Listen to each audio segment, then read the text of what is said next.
Hearthstone is an online collectible card game that's set in the Warcraft universe. You play as one of 9 epic classes, and the class you choose ends up playing a big part in how you make the deck of cards you're using to duel with your opponents. Now for the rest of you guys, we'll call you guys the Hearthstone old-timers, you guys all know as well as I do that this was a very significant week in the history of Hearthstone, because this week marked the launch of our second expansion for Hearthstone, the Grand Tournament. There we go.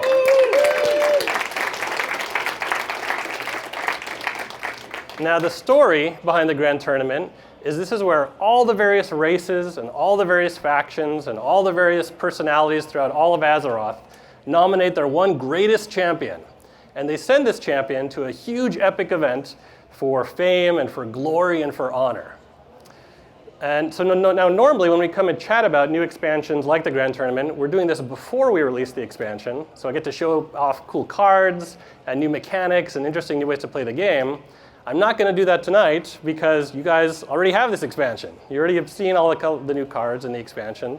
So what I was thinking I would do instead, if it's cool with you guys, is pull back the curtain a little bit and give you a peek at how we go about designing our expansions and designing our content back at Blizzard. So the first thing that we always think about when we're coming out with new content, things to enhance Hearthstone, is how can we make new content that fulfills and lives up to the values we've established on the development team. So we always refer back to these things called stakes in the ground. These essentially guide our philosophy, and so we always come back to things like charm, to things like whimsy, and hopefully a little bit of goofiness with the new content we're releasing for the game. So I'll keep on referencing back to those values as I go through the presentation tonight. So before I jump into the details on the Grand Tournament, what I thought I would do is talk a little bit about how the Grand Tournament relates to some of the other add-ons we've released for Hearthstone in the past. So the very first card set that we released for the game after the base set was something called the Curse of Naxxramas. Now Naxxramas is this very well-known dungeon in the Warcraft universe. It's essentially this huge floating necropolis that's filled with spiders and undead and abominations and all kinds of other nasty stuff. So for us on the development team, the main exercise with Curse of Naxxramas was figuring out how do we take all this great content that's already out there and adapt it for Hearthstone. So there's all these bosses that our community was familiar with, and so we really started thinking about what does a Hearthstone card look like when you're bringing these bosses in to Hearthstone. Now our next release was Goblins vs. Gnomes. This came out last December, and it was a little bit different than the Curse of Naxxramas. And that's because we didn't have quite as much lore and characters to go on. So for this particular release, we had to really think about how can we make some more interesting personalities that we wanted to build for a set as big as Goblins vs. Gnomes. So we spent some time thinking about it, and this is where characters like the Annoyatron or the Snow Chugger came from. And we were really passionate about these characters and personalities on the team, and we rolled out and got some really good feedback from the community that basically showed that, yeah, we can make some cool new personalities and lore for Hearthstone as well. So okay, successful experiment, we should do more of that. The next release after that was Blackrock Mountain. So we kept moving forward with making new lore and new personalities. And that brings us to today with the Grand Tournament. And this is our biggest expansion so far with the most new characters that we've released. And so what I wanted to do is walk you guys through the creation of 4 of these cards in particular to kind of share a little bit about how we go about developing new releases and new content. So again, going back to what the Grand Tournament's all about, this is where all the various races in Azeroth came together to send their champions.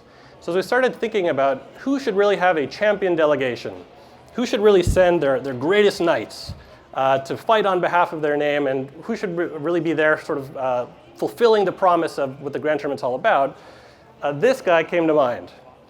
So if you guys remember, this is King Mukla. He's an immense sky mane gorilla. He lives in kind of the southern part of Azeroth. But more importantly, he's one of the very first characters that all players encounter when they first start playing Hearthstone. Like literally, this is the guy you encounter when you're on your 4th intro mission who teaches you the basics of an important mechanic called taunt. So okay, we want to make sure Mukla is represented. We have to figure out who's going to be a good champion to fight on behalf of Mukla. And so what I want to do is walk you through the creation of Mukla's champion. So this is the very first bit of concept art on what Mukla's champion looked like. And okay, it was a pretty decent start. One of the things we recognized when we first started making new cards for Hearthstone is that in addition to the champion, because you're going to be spending a lot of time at the lists getting ready to joust, it was also really important to have a really cool mount. The mount had as important of a role as the champion in terms of the card design. So okay, Mukla's got he's riding on a horse there, and he's got his plate armor, so it's a pretty good first stab. But we felt like we could do a little bit better. There's kind of a Planet of the Apes feel to this guy, not really in the Hearthstone vibe yet. So we started really thinking, like, what else could we do? So okay, Mukla comes from the jungle. Maybe there's something in the jungle we could do that's a slightly more fitting mount than the horse. So here's round 2. So we've kind of upgraded now from a horse to kind of a cool dino raptor that the champion is riding on. We've also replaced his traditional lance with a sharpened bamboo shaft. And now it's starting to feel a little bit more like Hearthstone. We're kind of getting a little bit more in the zone. But again, we're not quite there yet. So we went back to the team and started thinking, well, can we do better than a raptor? What if instead we do kind of like a really angry war hippo instead? And this ended up feeling a lot better. And so we kind of continue expanding on this. And so here's the next pass from there. No good war hippo is really true war hippo unless he has his trappings. So we kind of spending more time designing what do the trappings on the war hippo look like. But as we were looking at it, we kind of realized that, and here's kind of the color version, still not quite there yet. In particular, the mount, now at this stage, is kind of an angry look to him. And that's not so much the vibe we're looking for, not quite as charming. Feels like we could do a little better than that. So we took another pass at what does the champion himself look like.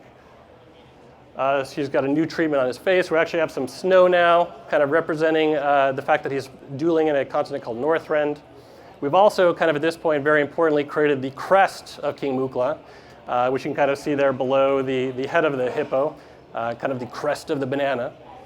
And so we're getting pretty close, but it's still not quite there yet because as we looked at the champion riding on top, he felt a little kind of scared and a little intimidated, and that wasn't befitting a true champion. So we took one more pass at Mukla's champion. You can kind of see here, there we go, the final version. So this is what Mukla's champion looks like in the game today, and gives you some insight on how we got there. All right, so the next character I want to talk about is this guy. So if you're familiar with Warcraft lore, this is an ethereal. Now the ethereals are kind of these enigmatic guys from another dimension.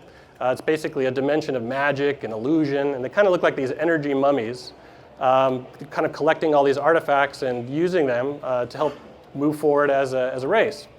So we thought the ethereals would be super cool as a champion in the grand tournament as well. So then we kind of really started thinking, like, what's a fitting mount for an energy mummy? And this was our first pass at that. So you can kind of see here the ethereal riding around on this really intimidating scorpion. And we felt like this is cool, it kind of fits with the flavor. But it's kind of hard to see the ethereal at this point. It's sort of fighting with the scorpion. Like, you're not really sure where he starts and where the mount starts. Plus, there's a lot of sort of scary, pointy parts. And for a game that really wants to be kind of charming and kind of light, we felt like this is a little too intimidating. So maybe instead of the scorpion, we could do like a really angry, kind of cool camel. And so we started fleshing this out. And we kind of liked the direction this was heading, but we thought, again, we could do a little bit better than that. So instead of just doing a traditional camel, what if we do like a mummy camel? And instead of just kind of his traditional lance, let's upgrade him to like an energy lance. And this is actually the final version that we have in the game today for Nexus champion Sarad. All right. So I'm going to take a quick change here now. Instead of just talking about the art for these cards, I'd like to really chat with you guys a little about the design for two of the cards that we have in the expansion as well. So this is Confessor Paletress. And this is an image taken from World of Warcraft. And the story behind Confessor Paletress is that she's basically a good guy. You show up at the grand tournament, and what her job is to make sure you're trained and ready to go to fight the great challenges that await you. And the way that she does that is she summons up some of the greatest foes you've had in the past, essentially your memories, in a shadow form, and forces you to fight them all over again to conquer your fears and get ready for the challenges that await. So we really like this idea, this mechanic. We thought it was a really good fit for Hearthstone. So this was the first pass at what Confessor Paletress looked like when we brought her into Hearthstone. And I'll read it to you. It basically says, battle cry, summon 3 random legendary minions and set their health to 1. And so the spirit behind this was basically that, okay, she's getting these really powerful bad guys from the past, so we're going to get some legendary minions in play, but they're in their shadow state, so let's set their health to 1 instead, and that kind of gets a little bit of that vibe across. Then we started playtesting this, and one of the things we found is that she was a very swingy card. And what I mean by that is that sometimes you drop her and you'd get like 3 Ragnaroses in play, which would just kind of decimate the opponent. And sometimes you drop her and you get 3 Lorewalker Chose in play. And so the outcome was very different depending on how the game went for you that particular time. So it was a little bit too swingy. So we decided to take another pass at what could be another cool design for Confessor Paletress. So this is round 2. At the end of your turn, summon a random legendary minion. This is closer to where she ultimately ended up. But as we started playtesting this, we realized that we were missing out on a cool opportunity, which was we had this really cool new mechanic that we were introducing with the Grand Tournament called Inspire. And the whole idea there is that you have a sense of agency as the hero and affecting the state of the game board. So we thought, is there some way we could tie this idea back in with the Inspire mechanic? So this is round 3 of Confessor Paletress. Summon a random legendary minion. But she's still not quite there yet, because as we were looking at the state that she's in here, and we started playtesting it, we found that at 6 mana, she was a little bit too powerful. Because you could basically drop her on turn 8, and then right away use the hero power to get a minion in play. And for a most games actually will make it to turn 8. When you actually get to that stage, this is a pretty big shift in the state of the board. So we did one more pass at her, and this is the final stage she has in the game. Now she's 7 mana. We've also juiced up her attack a little bit, so she has a little bit more attack. Now she's a 5 attack minion. And yeah, that's how she got to where she is. All right. Now I've got one more card I want to talk to you about. This is Mistcaller Ingvar. And Mistcaller Ingvar is from a race of green giants called the Kavaldir. The story behind the Kavaldir is that as all the champions are amassing at the Grand Tournament, the Kavaldir see that as their opportunity to attack, so they're kind of bad guys. They show up and pull you away from your training and from your preparations and end up being kind of a distraction for all the heroes who are trying to solve all the problems of the world. In particular, there's one Kavaldir named Mistcaller Ingvar, this guy, who ends up becoming part of a quest. So we wanted to make sure that he was represented in the game as well, because he was kind of a well-known personality and kind of a cool dude, so we wanted to make sure he was in the game too. So this is the first pass at Mistcaller Ingvar that showed up in the game. Now, he's a shaman card, and one of the goals we had for our shaman class with the release of the Grand Tournament was to juice this notion of totems matter. And so what that means, the principal mechanic of the shaman is kind of bringing these totems in play. We thought it'd be great if maybe we could tie Mistcaller into that goal. So the first pass, it says there's a battle cry, give your totems +5 health and taunt. So he would show up, and he would basically make this really powerful line of totems that would block your opponent from attacking. So, and this was okay. You know, it was a decent design, but we felt like we could do a little bit better. One of the things we try to do with our legendaries is come up with some really interesting game-changing effects, and Mistcaller Ingvar wasn't quite there yet in the state. So back to the drawing board. And at about this time, we were getting a lot of really cool ideas submitted to us from the community for different types of card ideas. And one particular fan-submitted card was something called the Spirit Healer. And so if you kind of play other Blizzard games, World of Warcraft, you know that the Spirit Healer, as part of the lore, is this entity that resurrects you and gives you another chance to come back and fight again for another day. So we thought, is there some way we could bring this notion of the Spirit Healer in, somehow tie it in with Hearthstone and use it with Mistcaller Ingvar? And so this is the next version of Mistcaller Ingvar that we did. It's a little small, it's hard to read it, so I'll read it to you guys. It says, taunt. When you take fatal damage while this minion is in your hand, prevent it and summon this. So essentially what would happen is you'd be playing as a shaman, you take fatal damage, and all of a sudden Mistcaller would jump out, land in the board, stop the damage from going through, and block further attacks for the rest of the turn. So we started playing with this, and we liked the idea.